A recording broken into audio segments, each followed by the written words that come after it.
When you first learned the Pledge of Allegiance? I remember exactly how old I was. I was 5 years old in kindergarten when my classmates and I were told that we had to memorize and recite that pledge. Clearly at 5, I didn't fully understand the meaning of the oath I was taking. At the time, I didn't even fully recognize that I was being taught to believe in the ideals of a nation without being told the truth of its history. Yet, every day, I stood with dignity and pride, my small hand pressed against my heart, belting out the words, "I pledge allegiance to the flag of the United States of America and to the republic for which it stands, one nation, under God, indivisible, with liberty and justice for all." While I didn't know what the word indivisible meant at 5, I did know in my heart that the words liberty and justice for all meant something true. By the second grade, that pledge had become so second nature to me that the words were rolling off my tongue without a second thought. And thanks to my mother, who subscribed to a monthly book series called The Great American Black Achievers, I had begun to understand the truth of our nation and the history of our nation and the deeper meaning behind that pledge. I realized that I was pledging allegiance to a country that produced giants, extraordinary Black leaders who overcame every adversity and whose shoulders I proudly stood upon. As a child in one of the longest running desegregation programs, busing programs in the country, every morning I woke up at 5 a.m., traveled an hour out of the inner city of Boston to the wealthiest town in Massachusetts, where when I first began in the second grade, I was the only Black child in the entire school. So at 7 years old, still missing a couple of teeth in the front of my mouth, I was confronted with the stark contrast of my community's poverty and the sprawling mansions in which my classmates all lived, and yet I had to quickly adapt and learn how to navigate not only the socioeconomic disparities in education, but the unspoken racial divides that exist in environments such as that. Nevertheless, I held firm to the ideals of this nation, recognizing that that busing program opened the door of opportunity to the best education available to me. Liberty and justice meant something profound to me, not just as a student, but as the granddaughter, daughter, and niece of 3 generations of police officers. It was the reason I wanted to become a prosecutor, one of the most important decision makers in the criminal justice system, the one who decides who is charged, what they are charged with, what sentence to recommend, the one who decides whether someone enters or exits the criminal justice system. So when I became the youngest chief prosecutor of any major American city in the country, I redefined the mission of my office to be justice over convictions. Because I still believed in the promise of that pledge and in the concept of liberty and justice for all. To my dismay, my beliefs were shattered when I witnessed firsthand, first as a top prosecutor working in a majority Black city, and later as a defendant, fighting for my own liberty after I was politically targeted, selectively prosecuted, and convicted under a statute that has never been used nor legally defined. I realized that the American criminal justice system is a facade. It projects an illusion of fairness and impartiality when in reality it is neither blind nor equal nor just. Having stood on both sides of the courtroom, I can say with certainty that justice in America is not guaranteed, especially for those this system was never designed to protect. Working today exactly as it was designed, the American criminal justice system is used by decision makers within it to selectively target, vilify, and ultimately criminalize the very existence of marginalized communities, particularly communities of color. This is not a flaw, but a deliberate and strategic design that dates back to the founding of this nation. From our Constitution's 3/5 compromise, which enshrined the dehumanization of enslaved people as less than whole persons under the law, to the 13th Amendment, currently existing 13th Amendment exception clause, which permits the act of slavery as punishment for criminals, to the, I'm sure that you can recall, post-Civil War vagrancy laws that not only outlawed black unemployment, but criminalized the mere act of walking around without a purpose, thereby funneling newly emancipated black people back into forced labor, to the Jim Crow statutes that turned petty offenses into tools of racial control. And when we fast forward to the war on drugs, which drove mass incarceration of, again, black and brown communities, to the modern day police killings, where black lives are literally slaughtered over trivial and non-existent infractions like failing to turn on a turn signal, hanging air fresheners in your rearview mirror, or God forbid, making eye contact with police.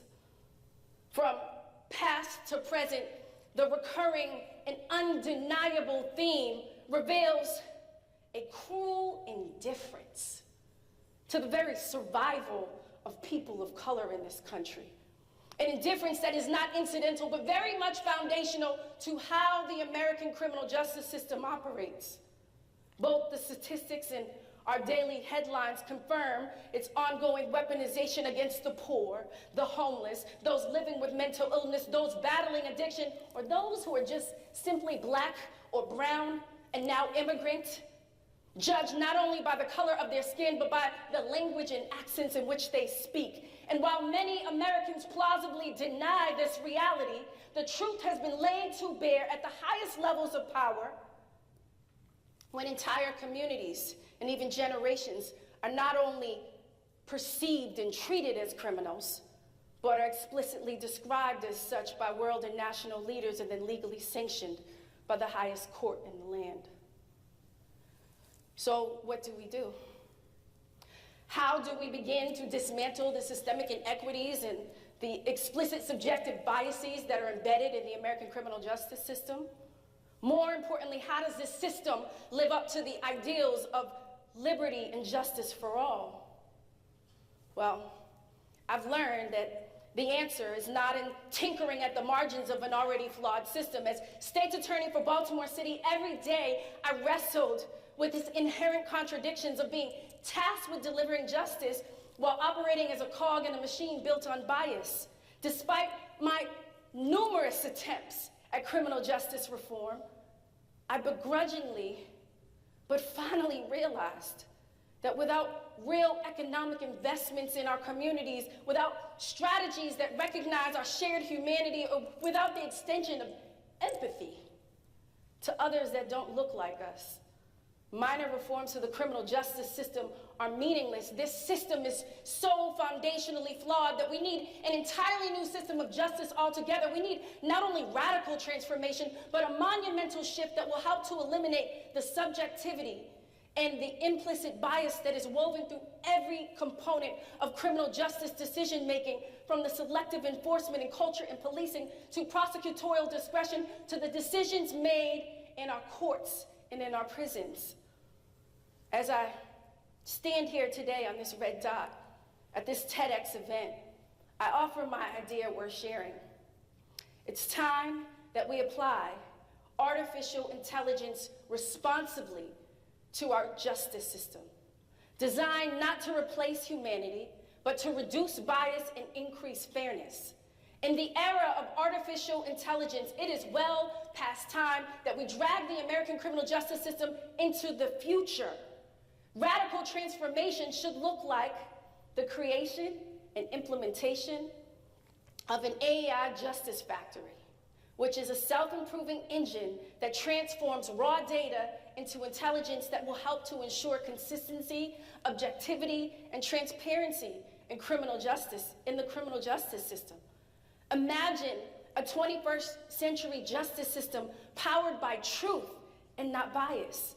One that uses technology not as a weapon, but as a guardian of fairness. One that forces us to rise above the worst and weakest human tendencies that exist and that all too often negatively influence the decision-making in the criminal justice system. Just as AI factories in healthcare have been able to massively transform patient records and medical imaging into predictive analytics that help guide doctors toward a more precise treatment plan, an AI factory for justice can provide police, prosecutors, judges, and prison authorities with the contextual tools to not only help eliminate human bias, but to ground their life-altering decisions on evidence and not bias. The raw data powering a reimagined justice system could combine everything that criminal justice actors now keep siloed: arrest records, body-worn camera footage, community complaints, demographic factors, case law, neighborhood crime data. You have statistics, sentencing reports, judicial rulings, recidivism rates. You have rehabilitation plan outcomes, inmate histories. On a broader context, poverty, unemployment, the housing insecurity, statistics around mental health and substance abuse, data. Harnessing this type of data could allow for smarter, more humane policing strategies that are rooted in community care rather than criminalization. Rehabilitation plans that are tailored toward individuals rather than blanket policies, and sentencing practices that are consistent, evidence-based, and bias-aware.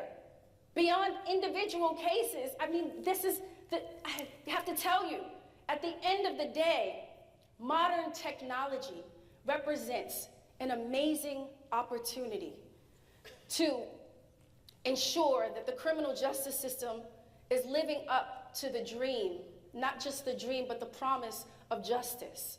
And we have a unique opportunity to ensure that the promise of justice is real for the children that will be left behind and that this nation is going to then have to assume. It's time that we develop and design a justice system that is real, and is real justice for young people and for every 5-year-old, and regardless of race, religion, or ethnicity, or language that they speak. These 5-year-olds that are standing in the classrooms with their hands on their chest, with their hearts pressed, their hands pressed against their heart, believing in the idea of and the concept of liberty and justice before they can even spell the words. You see, our children are counting on us. So let us rise to meet the challenge. Perhaps it's the greatest challenge that exists in this century. Because if we dare, if we truly dare to believe in the ideals that we teach our children, then together we can ensure that liberty and justice for all is not just a recited phrase. It's not just an illusion, but is a lived reality in our America.